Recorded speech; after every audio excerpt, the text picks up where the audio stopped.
커피로 세계를 돌아다니던 남자가 있었습니다.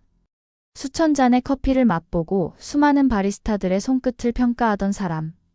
그런 그가 서울의 오래된 자판기 앞에서 한참을 멈춰 섰습니다. 고작 몇백 원짜리 믹스커피 한 잔. 그런데 그날 그는 아무 말 없이 커피를 다 마시고 나서 이렇게 말했습니다. 이건 이상하게 마음이 끌리네요. 웃으면서 말했지만 그의 눈빛은 조금 달라 보였습니다. 그리고 지금부터 그 한 잔이 남긴 그의 이야기를 들려드리겠습니다. 저는 마르코 베르니니입니다. 올해 55이고 이탈리아 북부의 브레시아라는 도시에서 태어났습니다. 작고 조용한 도시였지만 그곳엔 늘 은은한 향이 머물렀습니다. 바로 커피 향이었죠. 저희 집은 늘 커피로 하루를 시작했습니다. 어머니는 매일 아침 아무리 바빠도 모카포트에 에스프레소를 내려 식탁 위에 올려두셨고 아버지는 그 옆에서 신문을 넘기며 오늘은 약간 태운 향이네 하며 미소 짓곤 했습니다. 저에게 커피는 그렇게 가족의 공기처럼 스며들어 있던 존재였습니다. 10살 무렵부터는 동네 로스터리로 자주 심부름을 다녔습니다. 좁은 상점 안에 들어서면 볶아진 원두 냄새가 머리를 때렸고 벽에 기대선 주인 할아버지가 커피콩을 뒤적이며 저를 보고 웃으셨죠. 마르코, 넌 이 냄새를 좋아하는구나. 그때는 그냥 고개를 끄덕였지만 지금 생각해보면 저는 그 공간이 주는 감각들을 정말 좋아했나 봅니다. 원두를 담은 마대자루를 손끝으로 만질 때마다 뭔가 어른이 된 기분이 들었고요. 19이 되던 해 로마에 있는 바리스타 아카데미에 들어갔습니다. 부모님의 반대가 없었다면 거짓말일 겁니다. 아버지는 회계사였고 커피는 그냥 아침 습관일 뿐이라고 여겼으니까요. 하지만 저는 정말로 커피를 알고 싶었습니다. 단순히 맛이나 향을 말하는 게 아니라 그 안에 숨은 원리와 구조, 그리고 사람의 마음까지도요. 훈련은 혹독했습니다. 하루에도 수십 잔의 커피를 추출하고 미세한 탬핑 압력 차이로 맛이 어떻게 바뀌는지 노트에 빽빽이 적어야 했습니다. 손끝이 얼얼할 정도로 포터필터를 돌렸고 밤늦게까지 기계를 닦다 혼자 남은 적도 많았습니다. 27 첫 국제 바리스타 챔피언십에서 상을 받았을 때 저는 울었습니다. 그 순간은 단지 상을 받은 것이 아니라 제 인생에서 내 길이 맞다는 확신을 얻은 날이었거든요. 이후로 저는 유럽 곳곳을 돌며 심사위원으로 활동했고 로스팅 전문 기업과 함께 새로운 블렌딩을 개발하는 일에도 참여했습니다. 제 이름을 내건 라인도 생겼고 강연을 다니며 커피를 예술로 말했습니다. 사람들은 저를 커피를 숫자로 읽는 남자라고 불렀습니다. 향의 농도, 수율, 바디감, 여운. 입에 머금기만 해도 산지와 품종을 구분했고 머신 추출인지 핸드드립인지 로스팅이 2분이나 더 들어갔는지도 구별할 수 있었죠. 저는 그 사실이 자랑스러웠습니다. 감각은 재능이 아니라 훈련에서 오는 것이라고 믿었습니다. 커피는 과학이고 기술이고 무엇보다 정확함이었습니다. 그런 저에게 믹스커피는 솔직히 말해 무지한 사람들의 선택이었습니다. 향미는 과장됐고 프리마와 설탕이 베이스인 커피라니 저로선 이해할 수도 받아들일 수도 없었습니다. 누군가 그런 커피를 마신다고 하면 저는 속으로 생각했습니다. 그건 커피가 아니라 커피맛 음료지. 심지어 믹스커피를 마시던 동료 바리스타가 있으면 내심 안타까워했죠. 저 사람은 커피를 아직 모르는구나. 그렇게 스스로에게 더 단단한 자부심을 쌓아갔습니다. 그러다 어느 날 한국 방송사로부터 다큐멘터리 촬영 제안을 받았습니다. 아시아 커피 문화의 진화라는 주제로 한국을 포함해 일본, 베트남, 대만 등을 돌아보는 프로젝트였죠. 제게는 흥미로운 기회였지만 동시에 약간의 불편함도 있었습니다. 커피의 역사가 짧은 나라에서 과연 무엇을 배울 수 있을까? 하는 마음이 있었거든요. 물론 무례하다는 걸 알고 있었지만 제 속엔 그런 생각이 분명히 자리 잡고 있었습니다. 하지만 몰랐습니다. 그렇게 꽉 막혀 있던 제 머릿속에 그날 그 작은 종이컵 하나가 조용히 제 마음에 균열을 내게 될 줄은요. 믹스커피라는 이름에 아주 평범한 한 잔이요. 비행기가 인천공항에 착륙했을 때 창밖으로 보이는 풍경은 생각보다 정돈되어 있었습니다. 유럽의 오래된 도시들과는 전혀 다른 느낌이었죠. 낯설고도 반듯했습니다. 높이 솟은 빌딩들, 깔끔하게 정돈된 도로, 그리고 그 위를 바쁘게 움직이는 사람들까지. 저는 서울이라는 도시에 대해 많이 들었지만 직접 눈으로 마주한 것은 처음이었습니다. 한국에 도착한 목적은 분명했습니다. 아시아 커피 문화의 진화라는 주제의 다큐멘터리 프로젝트. 그중 첫 번째 도시가 바로 서울이었죠. 저는 단순히 평가자나 진행자의 입장이 아니었습니다. 커피 전문가로서 한국의 커피가 어떤 식으로 성장해왔고 지금 어디에 있는지를 직접 보고 맛보고 기록해야 했습니다. 어느 정도의 기대는 있었지만 솔직히 말해 흥미는 크지 않았습니다. 공항에서 제작진과 처음 인사를 나눴을 때 그들은 꽤나 정중했고 활기찼습니다. 하지만 저는 그들의 눈빛에서 이 사람은 우리 문화를 이해하지 못할 거야 라는 일종의 거리감을 느꼈습니다. 그건 어쩌면 제 안에도 이미 그 거리가 있었기 때문일 겁니다. 첫 촬영지는 합정에 위치한 유명 로스터리 카페였습니다. 내부는 고급스럽고 감각적으로 꾸며져 있었고 메뉴판엔 다양한 산지의 싱글 오리진 원두가 소개되어 있었습니다. 직접 로스팅한 원두와 정교한 드립 기법, 완벽하게 관리된 머신과 정제된 물까지. 겉모습만 보자면 유럽의 어느 고급 카페 못지않았죠. 하지만 이상하게도 첫 잔을 마셨을 때 저는 아무런 감정이 들지 않았습니다. 기술적으로 완벽한 커피였지만 어딘가 비어 있었습니다. 맛은 있는데 기억에 남지 않았습니다. 저는 노트에 간단히 밸런스 우수, 맛과 향의 지속성 부족 이라고 적고 다음 장소로 향했습니다. 며칠 동안 서울 곳곳을 다녔습니다. 성수동, 이태원, 강남, 망원. 각기 다른 분위기의 카페들이 즐비했고 젊은 바리스타들은 열정과 자부심으로 가득 차 있었습니다. 이들은 로스팅 프로파일을 연구했고 추출법을 끊임없이 실험하며 한국 커피만의 색을 찾고자 애쓰고 있었습니다. 저는 그 태도는 높이 샀습니다. 하지만 한편으론 그 모든 노력이 정확함에만 너무 치우쳐 있다는 생각도 들었습니다. 언젠가부터 저는 메모를 하지 않기 시작했습니다. 어느 카페를 가도 느낌은 비슷했습니다. 기술은 좋았습니다. 하지만 제가 기억하고 싶을 만큼의 감정은 없었습니다. 머리는 인정을 했지만 마음은 움직이지 않았습니다. 서울은 이상한 도시였습니다. 효율적이고 세련됐지만 동시에 어디에도 머물 수 없게 만드는 도시. 하루에도 수십 번 바뀌는 간판들, 몇 주 만에 사라지는 카페, 빠르게 회전하는 유행과 소비. 사람들은 바빴고 시간은 늘 부족해 보였습니다. 그 흐름 속에 저도 함께 휩쓸려 다녔습니다. 머물 곳이 아닌 단지 보고 지나갈 도시 같았습니다. 숙소로 돌아온 어느 저녁 촬영을 마치고 로비에 앉아있던 스태프가 종이컵 하나를 건넸습니다. 이거 한 잔 드세요. 피곤해 보이세요. 그건 자판기에서 뽑은 믹스커피였습니다. 진한 향도 정교한 추출도 없었습니다. 하지만 그 종이컵은 제 손 안에서 따뜻한 온기를 전해주고 있었습니다. 차가운 바람 속에서 따뜻하게 데워진 그 커피 한 잔. 저는 아무 말 없이 한 모금, 두 모금 마셨고 그 순간 제 머릿속 안에서 아주 작은 균열이 하나 생겼습니다. 그건 아마도 제가 처음으로 서울에서 기억하고 싶은 맛을 만난 날이었을 겁니다. 그날은 유독 피곤한 날이었습니다. 서울에 도착한 지 일주일이 넘어가고 있었고 하루에도 수십 군데의 카페를 방문하며 촬영과 시음을 반복하는 스케줄이 이어지고 있었죠. 노트북에 정리된 수많은 메모와 녹음 파일, 카메라 조명 아래서 마신 수십 잔의 커피들.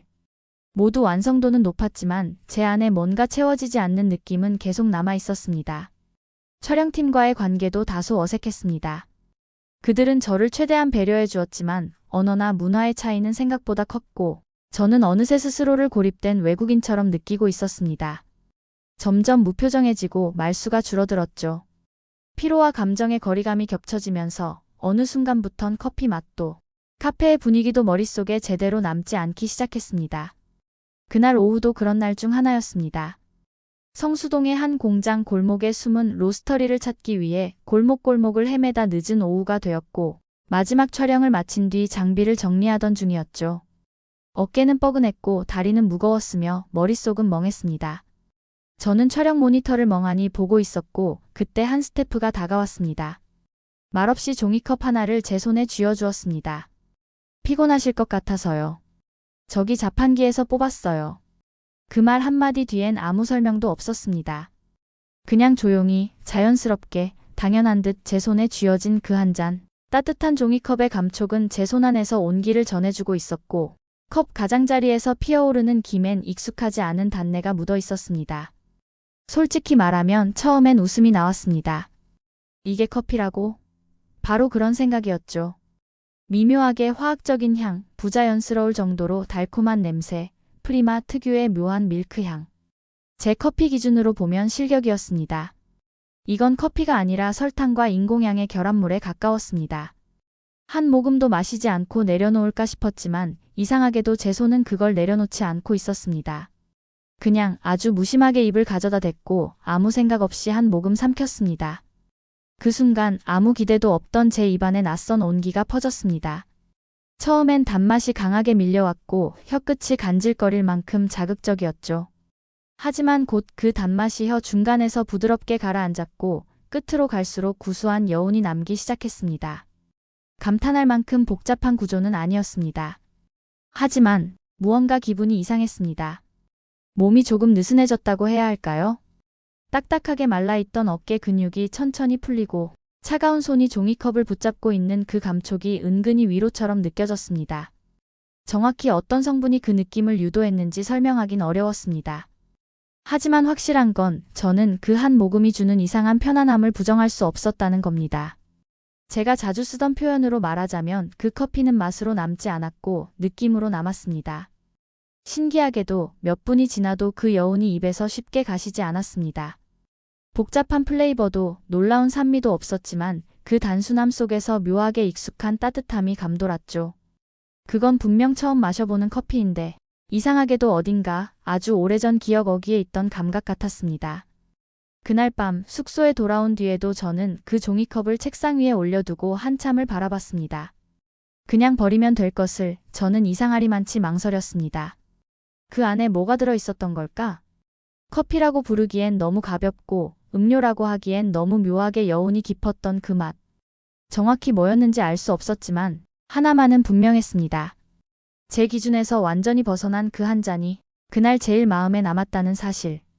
그날 이후로 저는 자판기 커피를 의식적으로 피했습니다.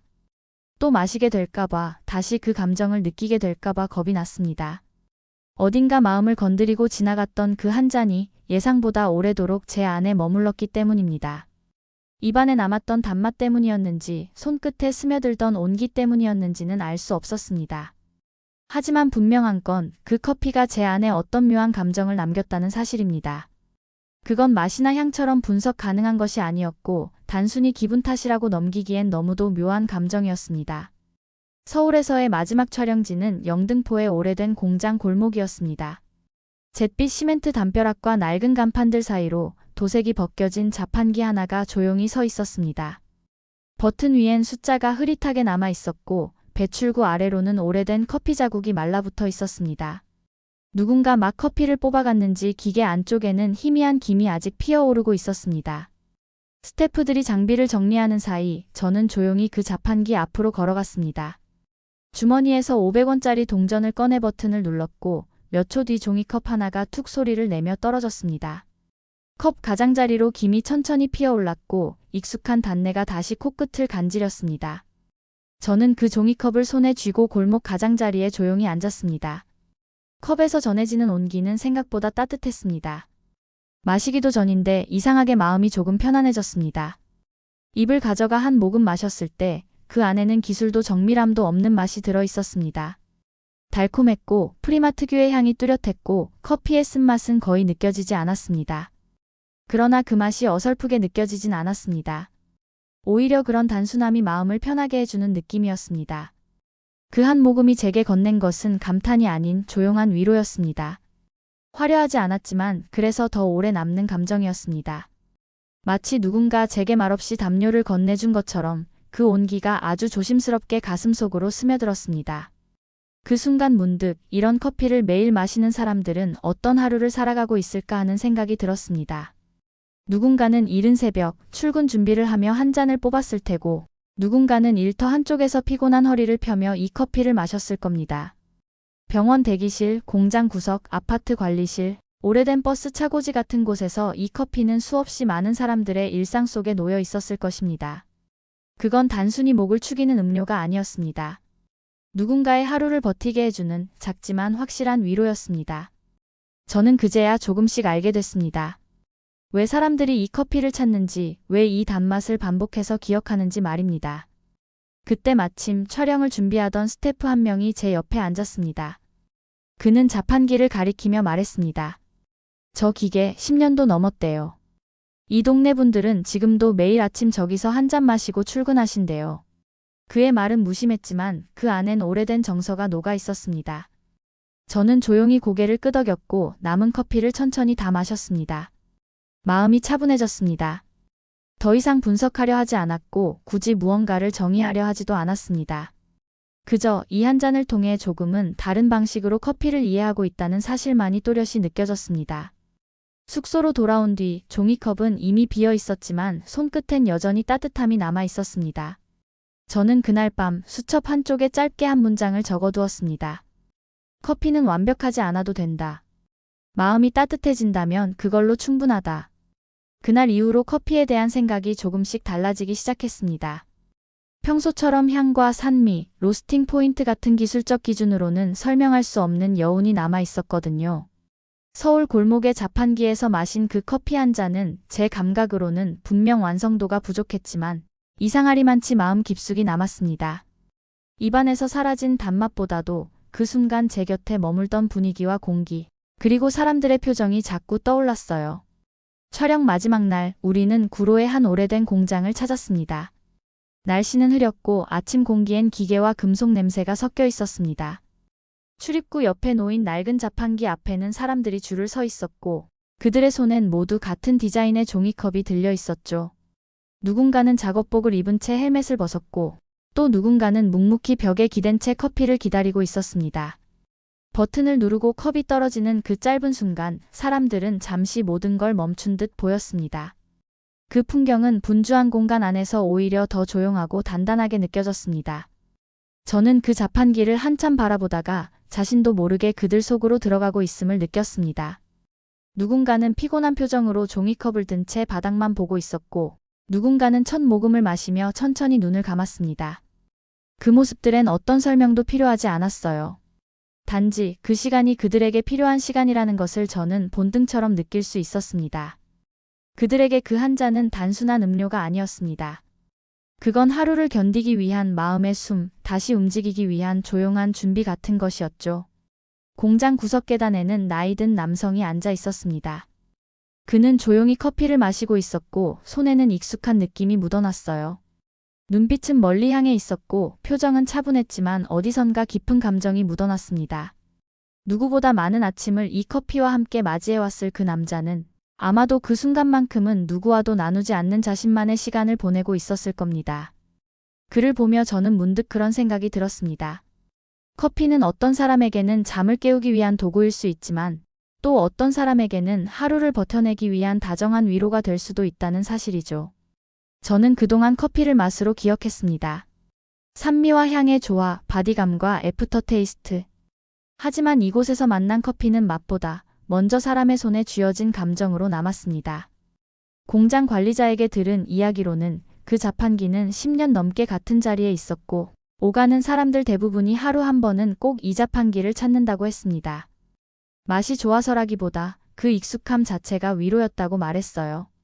저는 그 말을 듣고 고개를 끄덕였습니다. 익숙하다는 건 지루함이 아니라 반복된 신뢰라는 걸 깨달았거든요. 저는 늘 커피를 수치와 정확도로 정의해왔습니다. 수율과 농도, 그라인딩의 미세한 차이와 추출 온도의 정확도. 모든 것이 맞아떨어져야 비로소 한 잔의 커피가 완성된다고 여겼습니다. 하지만 이곳에서 마주한 커피는 그 모든 기준에서 벗어나 있었습니다. 다소 거칠었고 때로는 지나치게 달았지만 사람 곁에 오래 머물렀고 그들의 하루를 조용히 떠받치고 있었습니다. 촬영을 마치고 공장을 나서며 저는 마지막으로 자판기 앞에 섰습니다. 동전을 넣고 버튼을 눌렀고 익숙한 소리와 함께 종이컵이 또 한 번 제 앞에 놓였습니다. 김이 피어오르고 단내가 퍼지는 그 순간 저는 눈을 감았습니다. 그리고 천천히 한 모금 마셨습니다. 그 안에 담긴 건 여전히 익숙하지 않은 단맛과 어딘지 조잡한 향이었지만 이번만큼은 그 커피가 낯설지 않았습니다. 아니, 오히려 반가웠습니다. 맛으로는 설명할 수 없는 그 느낌. 그건 사람이 곁에 있어야만 얻을 수 있는 온기 같은 것이었어요. 그 한 잔은 제게 조용히 말하고 있었습니다. 커피보다 사람이 먼저라고요. 이탈리아로 돌아온 뒤에도 서울에서의 마지막 장면이 자주 떠올랐습니다. 구로의 공장 앞 자판기 커피를 들고 있던 순간 아무런 기대 없이 마신 그 한 잔이 생각보다 오래 마음에 남아 있었어요. 수첩 한 구석에는 맥심이라는 단어가 적혀 있었습니다. 메모의 흐름과도 관련이 없었고 특별한 표시도 없었지만 그 단어만은 유독 눈에 걸렸습니다. 어떤 의도도 없이 적어둔 이름이 자꾸 떠오르는 것이 이상하면서도 왠지 모르게 자연스럽게 느껴졌죠. 그 커피를 잊기 어려웠던 건 맛 때문만은 아니었습니다. 오히려 그때 마주했던 장면 때문이었어요. 종이컵을 건네주던 손, 커피가 떨어질 때 멈춰있던 공기, 조용히 마시던 사람들의 눈빛, 향도, 바디감도, 산미도 모두 제 기준에서 벗어나 있었지만 그 안엔 묘하게 사람의 감정이 녹아 있었습니다. 무언가 말로 설명할 수 없는 부드러움이 있었고 그것은 지금까지 제가 커피에서 찾으려 하지 않았던 감각이었습니다. 며칠이 지난 뒤 마트에서 우연히 맥심 믹스 커피를 발견했습니다. 별 생각 없이 그것을 집어들었고 집으로 돌아와 뜨거운 물을 붓고 저어 마셨습니다. 아주 단순한 동작이었지만 그 순간 마음 한구석이 조용히 풀리는 느낌이 들었어요. 기술도 정밀함도 없었지만 그 안에는 분명히 위로 같은 것이 있었습니다. 그날 이후 저는 자신도 모르게 가끔 그 커피를 찾기 시작했습니다. 특별한 이유가 있진 않았지만 그 습관은 이상할 정도로 자연스러웠습니다. 그 무렵 공방에서는 새로운 블렌딩 테스트가 예정되어 있었습니다. 동료 바리스타들과 함께 샘플을 시음하고 피드백을 나누는 자리였죠. 그때 저는 평소라면 절대 꺼내지 않았을 제안을 조심스럽게 꺼냈습니다.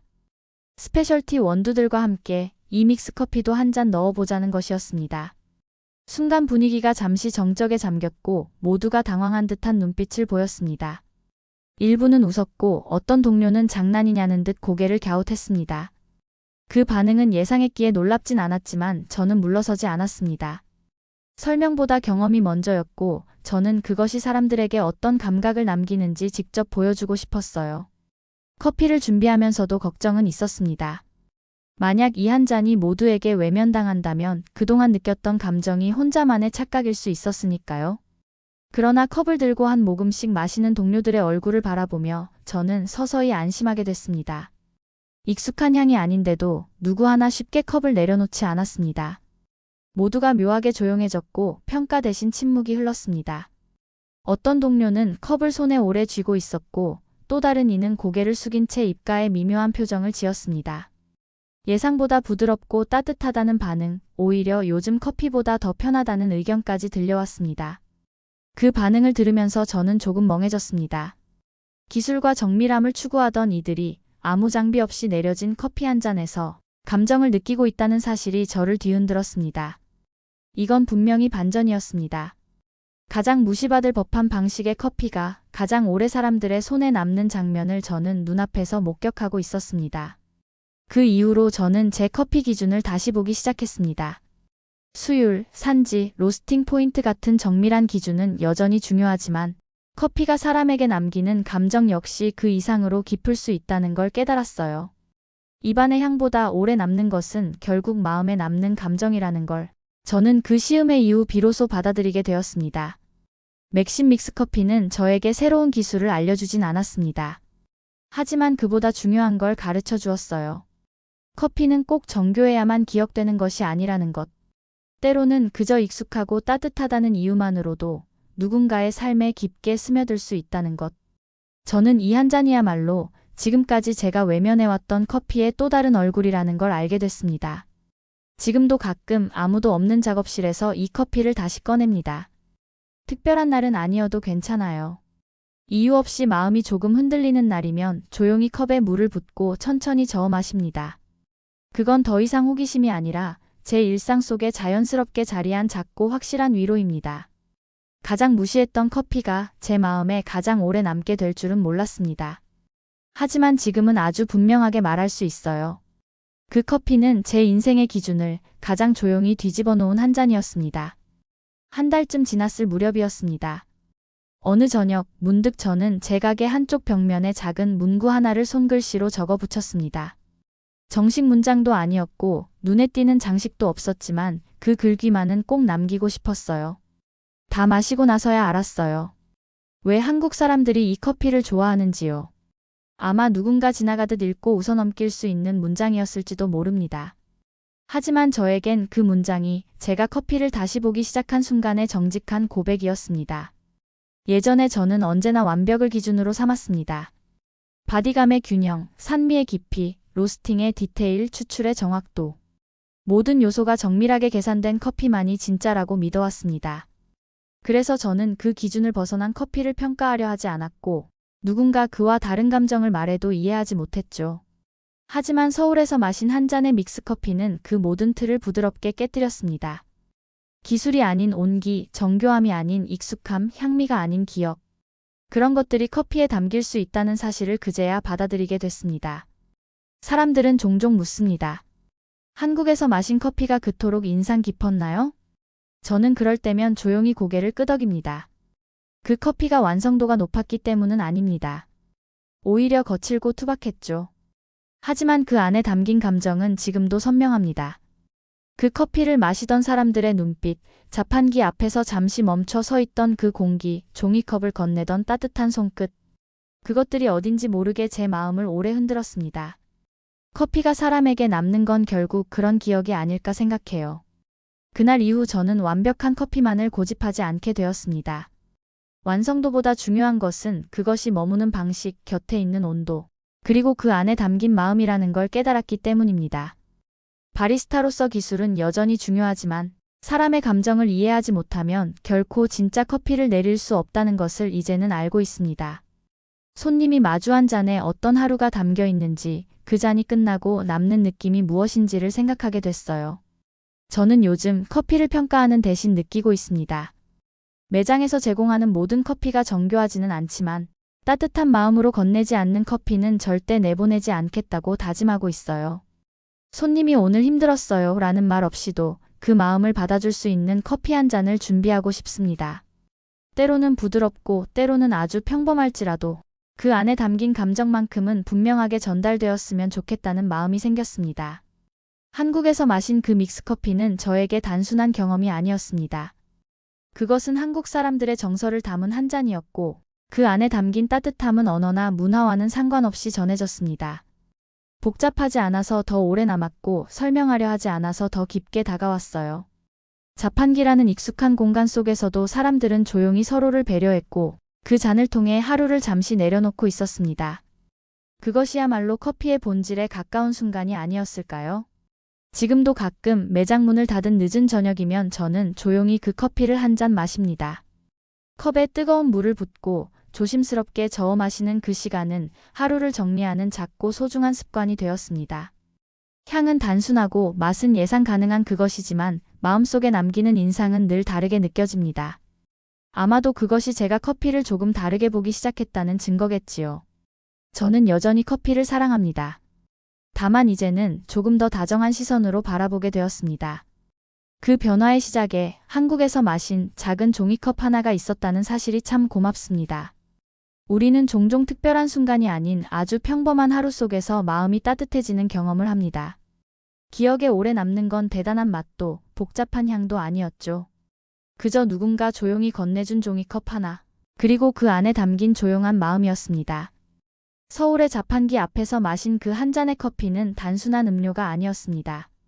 말없이 전해지는 배려, 익숙하지만 다정한 온기, 그리고 한국 사람들만이 가진 조용하고 따뜻한 정서가 고스란히 담겨 있었죠.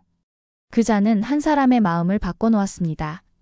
그리고 그 이야기는 오늘을 살아가는 우리에게도 잠시 멈춰 서서 소중한 것을 다시 바라보게 해줍니다.